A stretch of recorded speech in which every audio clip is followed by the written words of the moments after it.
Welcome to the Mary Mavis Show, the show that focuses on remarkable results and your personal power. Here is your host, Mary Mavis. I am super excited to introduce my guest today, Bill Mezzanotte. Bill is the Executive Vice President, Head of R&D, and Chief Medical Officer of CSL Behring. He has deep and broad expertise in bringing new therapies to patients across multiple therapeutic areas. CSL Behring is an amazing company specializing in rare diseases. When Bill talks about what CSL does, he says they are about bringing hope to patients. He is a strong and demanding leader and at the same time a champion for employee and team development. He is an especially strong supporter of giving women leadership opportunities.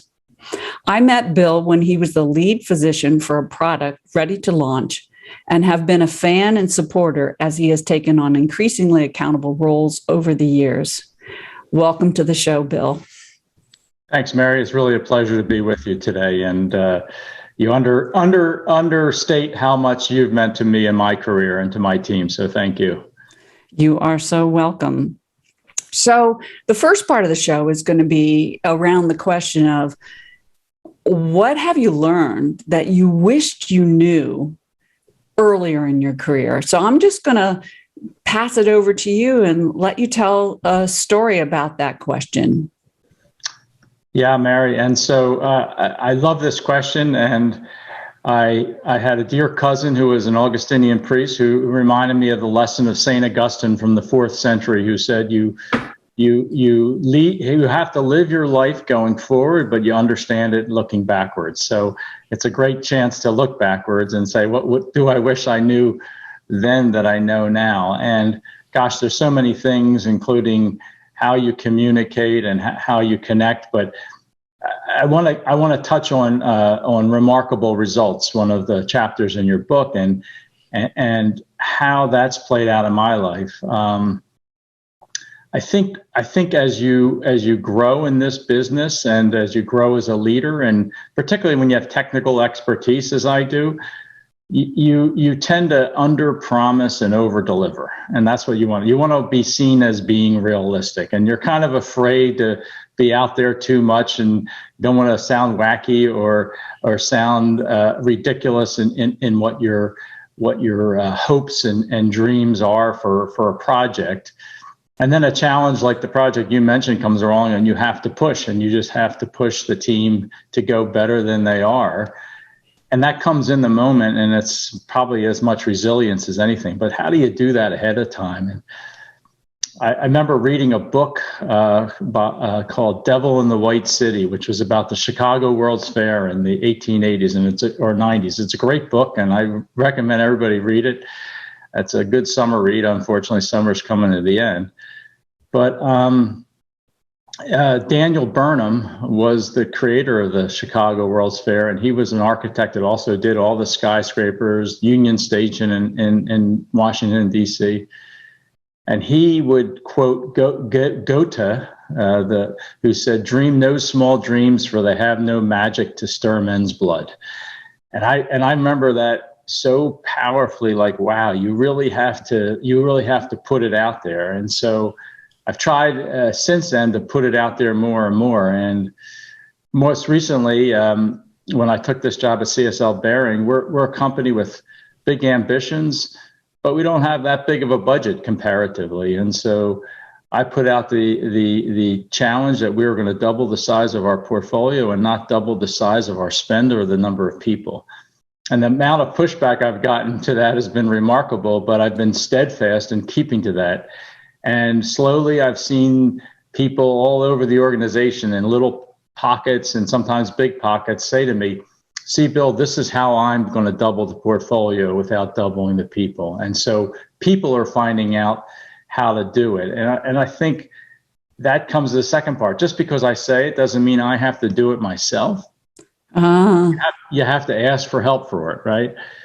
And I think the other really important lesson I've learned in my career is asking for help. And so I started at AZ, as you know, many years ago, and it was a company I knew, a therapeutic area and respiratory I knew well. It was an area of the country I knew well, and so I kind of knew most of what I thought I needed to know, and so the people I led, I was always looking to help them. And here's a restaurant to go to. Here's where you should live. On and on. Here's who you should talk to. And I think that got me great respect, and people liked working for me. But then I moved to Behring or Ingelheim in Germany. And Mary, I didn't know the area. I didn't know the language. I didn't know the company. I didn't know anything. I had to have my assistant help me negotiate to buy a car. So I went from this buttoned up, I got everything handled kind of guy to, man, you got to help me everywhere. Like which button is the coffee and which button's the tea. And in very short order, I think I created incredible loyalty at BI that I had never created at AZ. And it was because I had asked for so much help. And so, and I think actually closer to love than I have ever did at AZ. And that's kind of a hard thing for me to admit, because it was 15 years at AZ and 2.5 years at Behring or Ingelheim.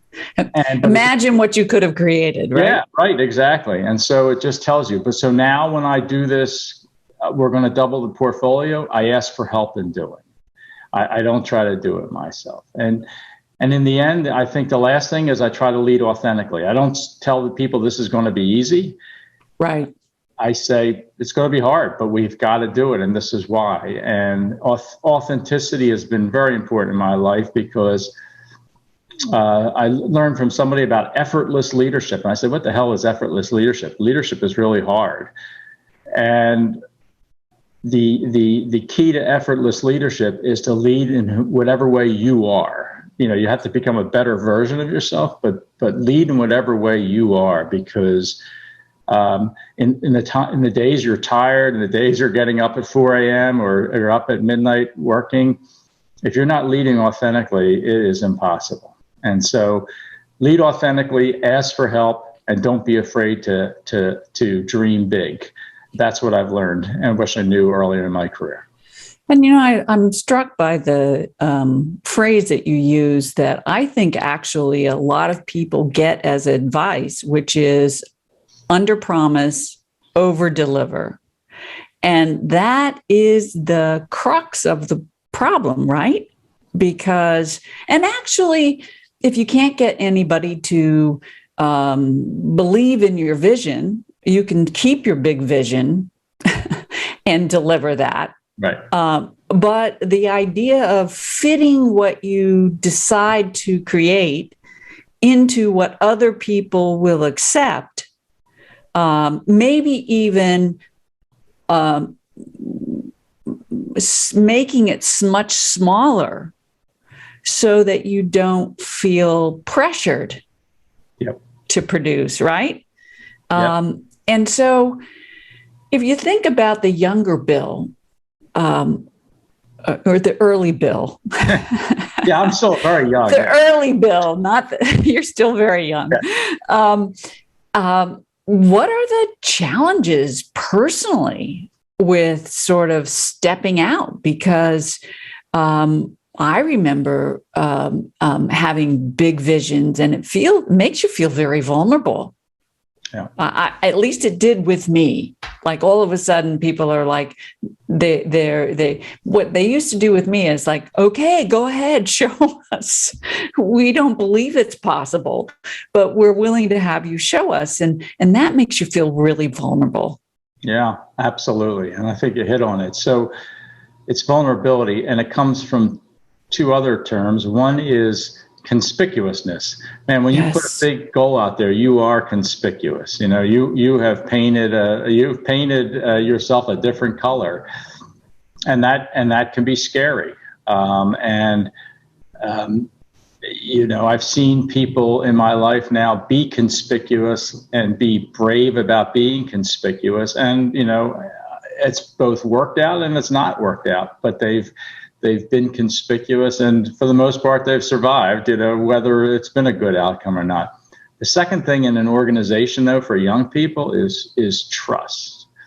So I think what I've seen in teams and in people where I try to get them now to be ambitious is, if they don't trust me that I am there on the journey with them, right, that I'm not going to use their ambition against them and penalize them for being ambitious, then they shrink from it. And so what I try to do is I try to tell the team, we share, we're walking together here, and I share your ambition, and I understand the risk you're taking. I think if you don't have a manager that's like that, you have to ask for that. Back to my asking for help. And I would ask for that, this is what I want to do. Can you support me in that? Because I think if you believe your manager's word and they say, yes, I can support you, then I think suddenly you have the trust, and you start down the road where you're able to articulate that bigger vision. And do you really need your manager's trust and your manager's support? You don't need it, but it's really helpful. I mean, let's be honest. And so you need, I think, as you're a junior person,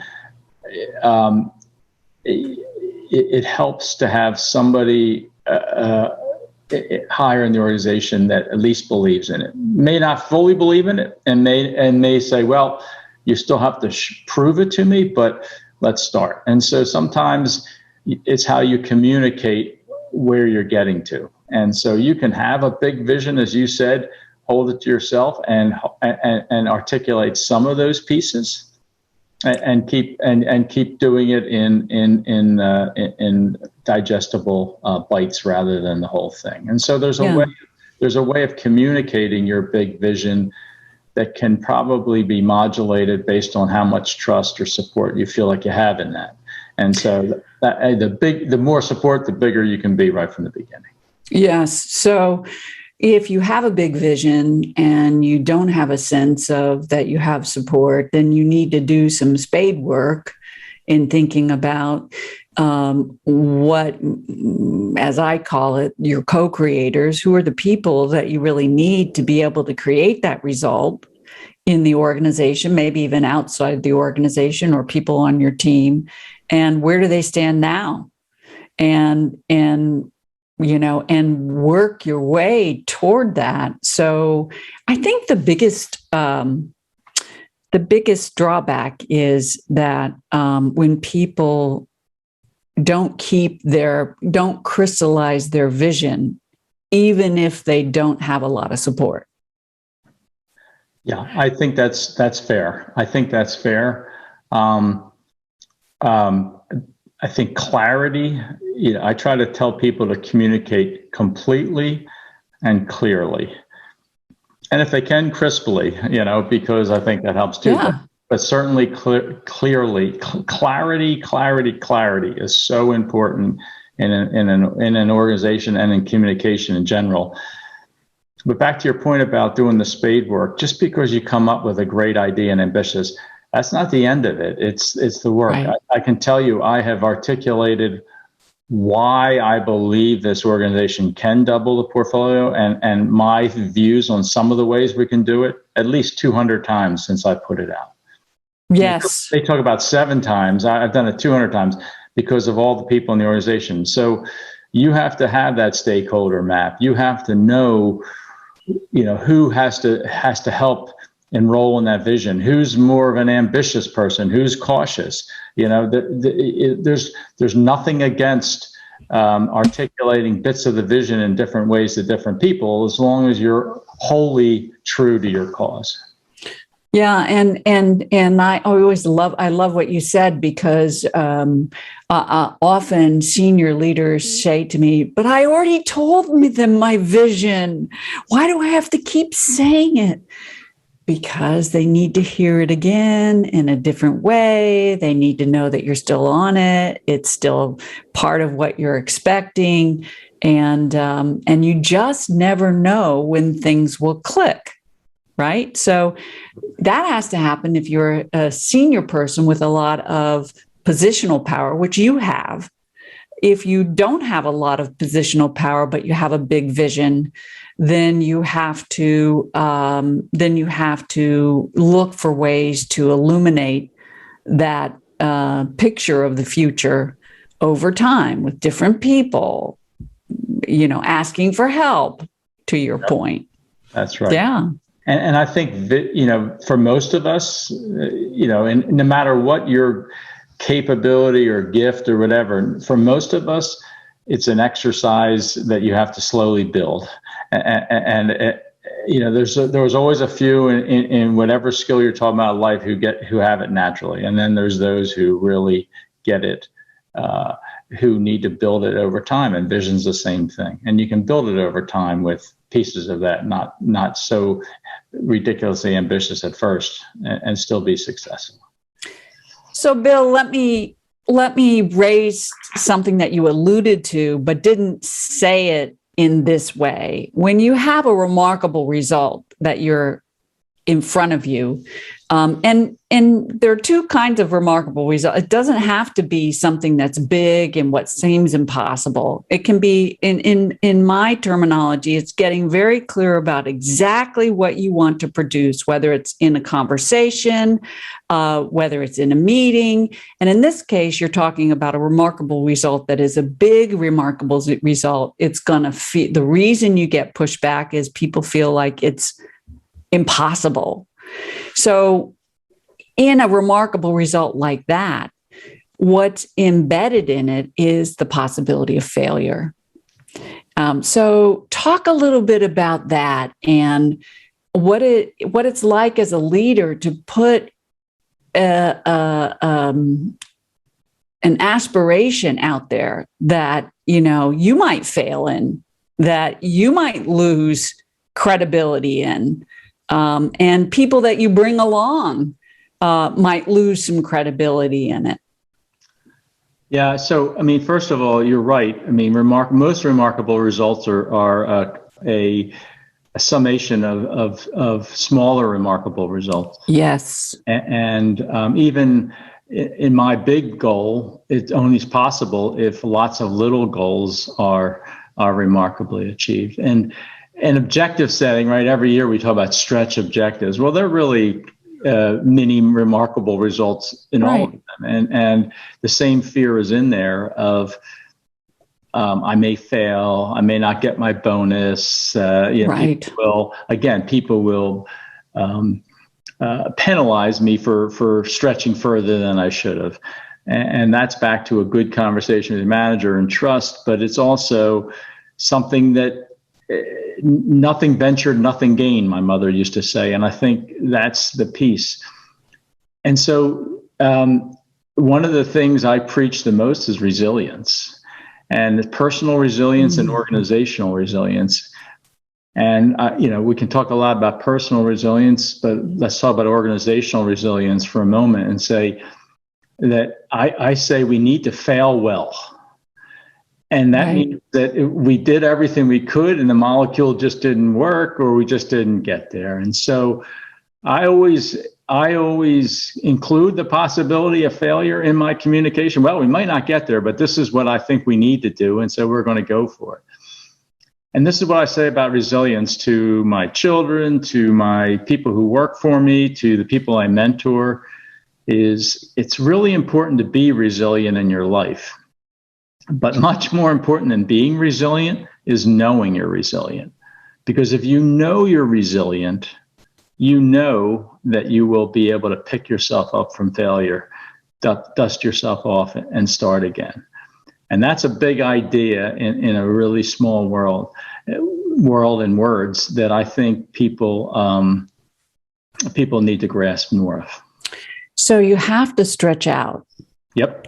You have to put yourself in some reasonable risk even if it's, I think of a lot of the young leaders, and it's not just people early in their career, but young leaders in this, what I call the critical middle of the organization, where the results really lie, right? It's those people that come to you and say, look, I think I can show you exactly how I can contribute to that big goal. They have to have courage in the daily conversations. They have to put the elephant that's on the table onto the table in a meeting where there are people who are more senior than them, in a way that's just about making sure that the organization gets good results. And I love what you're saying, is that because it resonates for me that over the years, I have been terrified by the things that were either put on my plate or I put on my plate. And it's only through that sort of buildup of experiences that I know I'm resilient. I've been through, I guess maybe, at this point in my life, I see both professionally and personally the things that I've overcome or gotten through, persevered, been resilient, right? Mm-hmm, absolutely. And I think what we can do as leaders, as parents, is point out when you see your children, your direct reports, your colleagues being resilient. Boy, that was resilient. Right. And I think the mere act of pointing it out to people helps them to build that confidence that they are resilient. Or even saying, I love that you put that question out on the table. Mm-hmm. It was the perfect question. Yep. Even if it's like 30 minutes later, because you feel vulnerable. Absolutely. All the time. Like, what is it yes, if you're not feeling vulnerable, maybe you're not stretching enough. That's right. But remember, in the end of your life, it's the things you didn't do that you regret more than the things you did. Yeah. Wow. That is a perfect quote to finish this part of our conversation. So, Bill, chapter 2 of my book is called People Are Funny. And I'm going to ask you the question, how are you funny? How are you challenging, frustrating to work with? And if you were working with someone just like you, what advice would you give yourself? I read that chapter. I thought it was everybody else that was funny, not me. I guess maybe you meant me too. Yeah, I think if you ask my family or my direct reports, I'm funny in very many ways. And so I think to try to keep it simple, I'll use one example where I think I'm probably funny that comes from a clash of my own values. So I have a simple motto, which is take your work seriously, but don't take yourself seriously. And this sounds like, it's a nice little ditty, but it can have some interesting, unexpected consequences. So I love to laugh, and it takes lots of forms, anecdotes, puns, and in the serious business of medicine and drug development, often gallows humor. And I enjoy laughing at a rough situation, even when working really hard to solve it, which is where the motto comes from. So I've been known to crack a joke at the start of a meeting to set the climate, to a little teasing of people who I think can take it. And the humor the gallows humor comes from resiliency, even in my own personal tragedies in my life. And also, I used to be an ICU physician where tragedy is all around you, but to keep your sanity and humanity, you need some sort of humor. So then how do I take my work seriously? Well, I take my work seriously by the questions I ask, and it comes from patient care. My father, who was an internist, taught me the difference between a good doctor and a great doctor is the great doctors, one, listen to their patients, and two, ask better questions of the patient. So I love to ask tough questions to really understand situations. And I say that's the way I show my interest is through my questions. My daughters say they love that I'm interested in their life. They just wish I was a little less interested in the questions I ask. So somebody told me once I ask penetrating questions, which is probably true at times. I really try to get to the heart of the matter. So if you think, how am I funny then? I start a meeting, I'm kind of with humor. I try to set a nice climate about that. And then as soon as the meeting starts, I'm all business. And I'm trying to get to the root of the issue so we can solve it, because I'm a problem solver. So people trip up. One is, they want to show me that when you're presenting to a senior leader, you want to impress someone. You want to say, well, I really impressed that person. But if someone tries to impress me too hard with being too haughty or too pious or too know-it-all-y, you're going to get on my wrong side. Right. And it's because I feel like they're taking themselves too seriously, and they may think they're trying to take the issue seriously, but it comes across as me as taking themselves too serious. And you've seen that kind of person. You see them every weekend as a British commentator on whatever show you're watching. The second thing is, the people forget that we've moved from the humor part of it to the penetrating question part. And I can be laughing with you one moment, and if I don't like your first slide and what you put, I will tell you something wrong with your thinking right away, and people can get wounded by that. Yeah. And because, there's a little vulnerability in humor that, opens up themselves to a penetrating question. And if I'm already shooting armor piercing bullets sometimes, then it's a bit of a difficulty. And now you're a big dog. Yep. So it matters more. So how should people manage that aspect? Because you're not changing that. No. You're not. And it's a little, somebody could say Dr. Jekyll and Mr. Hyde, tells you you're like one of the group, you feel like really cozy, and then he slams you with the big question. How should somebody think about that, deal with that? So I think, I think my direct reports coach people on how to doing it. Yeah. I think the first thing they say is, be yourself. Bill will sniff out disingenuous behavior right. or anything else. So you have to be yourself and not, try to have an air. So, right. So I think airs for me, and I hope that just being yourself is good enough for people. But of course, they get themselves in situations where they think they want to be more than that. Second, is, if you feel wounded at the time,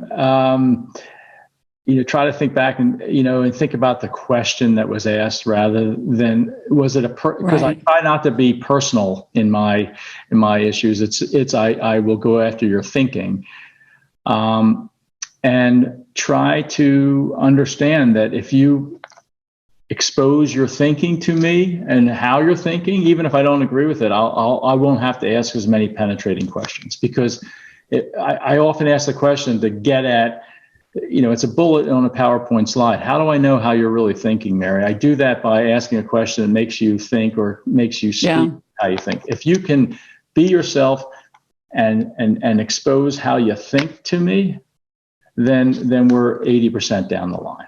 Yeah. So a couple of things about that in just terms of practicality of it. I love the fact that your direct reports know you. They know that you know this about yourself, right? Yes. And they can coach their people. Well, so if you're dealing with somebody that, because really it's about, what you don't want to do is put somebody off their game. You don't want to make them perform worse. Then if you're presenting to somebody who's in a senior position or somebody who intimidates you, so to speak, you'd never think you were intimidating, but I'm sure you are. Then find, yes, I have been told I'm intimidating. So figure the person out. Right. Ask questions about presenting to Bill. Mm-hmm. And there is, and be honest about what you're worried about. And get feedback afterwards. So it's about, I love the fact that, you know yourself, your managers know, the direct reports know you, and they can coach the people working with you. And probably at this point, everybody knows that about Bill. So there are people to find out about how to be most successful with Bill in a critical conversation.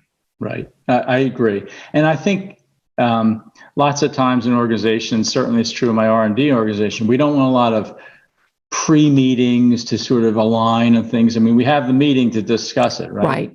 And so people sometimes are then afraid to do any kind of discussion ahead of time. But what you're talking about is just a 5-minute, hey, what's it like to present the bill? What works and what doesn't? That's not a pre-briefing or trying to align ahead of time. That's just trying to get a little more information, which is absolutely fine. Yeah. Or you take your co-creator map. People think of it as a stakeholder map, and you lay out the people in the meeting, and you think about who are the people who are going to decide, and what do you know about what each key person thinks about that topic. If they don't know anything about what you think about the topic, it would be really good to make the most of your time to find that out. Right. So good. So great. So we know how you're funny, Bill. Let's talk about how you see your personal power. And this is if you took away, and you may have talked about some of it already, but if you took away your positional power, what is the personal power, the how you are as a person in an organization, as a boss, as a colleague, that gives you the ability to move things? Yeah. So this is a hard one for me, Mary, because as I just said, I don't like people who are haughty and think too much of themselves. So, but everybody has some personal power. Everybody has some power, absolutely. So I digging. I'll say a couple things. First of all, I guess one of the things I possess is stamina and stick-to-itiveness, and so. I won't let up until the mission's completed or we've all agreed it's failed. Now, I try to, not hold on to something that's a losing cause, but I won't give up. And I won't give up on the people, right, who are trying. So I like to say if it was baseball and I was a pitcher, I'd want to start the game and I'd want to finish the game, right? I want to be right the whole time. So I think that's really helped me in a lot of situations, but I don't know that it's my true personal power. And so try to dig deeper and say, what is it? And I think for me, my personal power comes from a very strong inner belief and proficiency in inner belief and a grounding in my own proficiency, my own core values, my family, and my North Star purpose, which is to help. While I suffer doubts and self-recriminations like anybody else, I can bounce back quicker because I come back to these strong tenets, and it really helped me. And because of that, I don't think I really suffer badly from insecurity. And so if I don't have to suffer insecurity, then I don't have to overcompensate with this braggadocio or hubris, and I can lead authentically back to what we talked about. Yeah. So how does that become a power then? I think the true power is I'm able to convey that strength to others and making them more brave and willing to take the risks you need to really succeed. Yes. So, and this is especially true for the women I lead, which is one of the reasons I think I'm a good boss for aspiring women leaders. Because research shows, as you've told me, that they generally suffer even more from self-doubt than the male leaders. And so it's really important to convey that. And so since I convey it naturally, it helps. I don't expect any less of them, but I also make sure they understand the belief I have in them.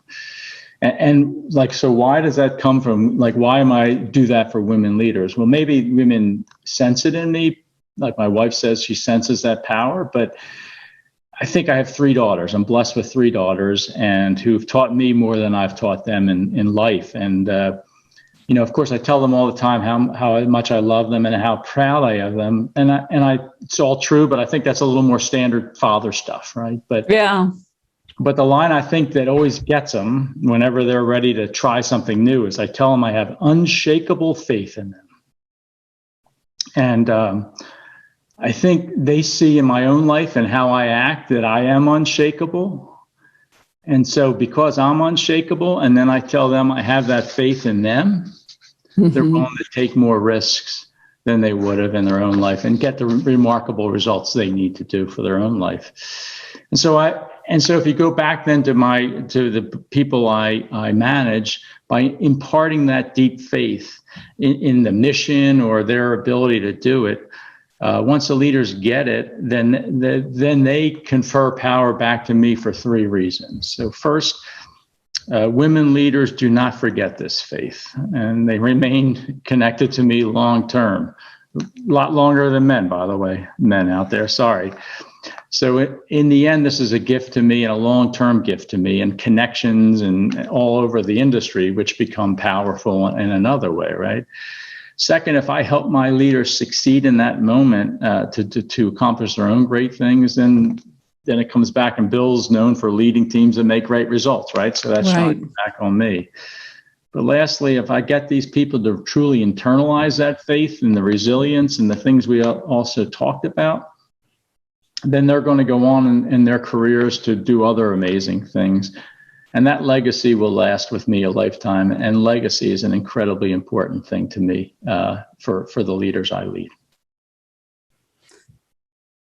That was beautifully stated. And I know for a fact that there are many, many people, many men and women who feel inspired by you for exactly those traits. So I want to close there and just thank you for being with me today. I am certain that the words and the vulnerability that you've expressed will be really valuable to our listeners. Thank you very much, Bill.